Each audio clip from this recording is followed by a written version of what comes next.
Continuamos en Telenoticias New Orleans. La Casa Blanca está bajo la lluvia de críticas de los que dicen que el presidente ha esquivado el tema de las protestas de estudiantes en todo el país, mientras que las instituciones han tomado extremas medidas para controlar las manifestaciones. Randy Serrano nos amplía. Bajo presión y tras días de silencio respecto al tema que está acaparando la atención del país, el presidente Joe Biden finalmente se pronunció este jueves sobre las protestas en universidades. Dijo que esta no era una nación que silenciaba a su gente y que las protestas pacíficas eran un derecho, pero no el caos. Aseguró que la destrucción de propiedad, la intimidación y la violencia no era protesta pacífica. El mandatario ha sido fuertemente criticado por algunos que dicen que no ha hecho suficiente para proteger a estudiantes judíos ante lo que algunos consideran sentimientos antisemitas. El discurso de Biden se da en medio de las protestas en universidades de costa a costa, algunas más pacíficas como esta aquí en la capital del país y otras más intensas. Como en la Universidad de California, donde el jueves en la madrugada hubo enfrentamientos entre manifestantes y policías antidisturbios que a la fuerza sacaron a decenas de estudiantes de un área del plantel. Luego desmantelaron su campamento. Y se me hace increíble que las universidades prefieren brutalizar y usar literal violencia ante los estudiantes antes de sentarse para hablar. En medio de presencia policial este jueves en varias universidades continúan las protestas. E inclusive contraprotestas que en algunos planteles han causado cancelación de clases y eventos. Como mis propios estudiantes me expresan, ellos temen que esto pudiese ocurrir y que se pudiesen perder una graduación. Los estudiantes pro-Palestina en general piden que sus universidades corten lazos con Israel y con negocios que se benefician de la guerra, entre otras cosas. En Washington, Randy Serrano, Telemundo. Muchas gracias, Randy. Y en Honduras, el Consejo Nacional Anticorrupción dice que la tasa de desempleo y subempleo que reflejan la incompetencia de los gobiernos. Estas y otras informaciones de nuestros países.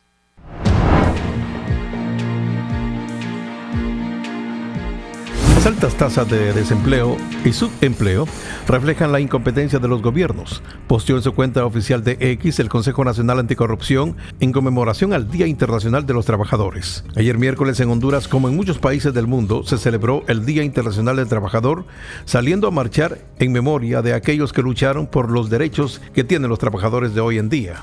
La alta tasa de desempleo refleja la incompetencia de los gobiernos para generar políticas que garanticen la calidad de vida de las y los hondureños, posteó el Consejo Anticorrupción. Este día no solo es para conmemorar, sino que también para seguir exigiendo el acceso a un trabajo digno y el respeto a las conquistas laborales, agregó el ente anticorrupción. En México queda exactamente un mes para que los mexicanos vayan a las urnas a elegir a su presidente. En estas cercanías, las encuestas no se detuvieron, tampoco la violencia contra los candidatos. Se fortalecen las campañas y los mexicanos en el exterior no están ajenos a este proceso. En Uruguay, el expresidente José Mojica, quien días atrás anunció que tiene un tumor en el esófago, contó que recibió propuestas para tratarse en países del exterior, aunque remarcó que confía en los médicos uruguayos. Así lo dijo en la conferencia de prensa local durante una participación de un asado que celebró con amigos en el marco del Día Internacional de los Trabajadores. Brasil, Argentina, Estados Unidos y a todos mi agradecimiento, dijo el expresidente. En concordancia con eso, añadió que no irá a ninguna esquina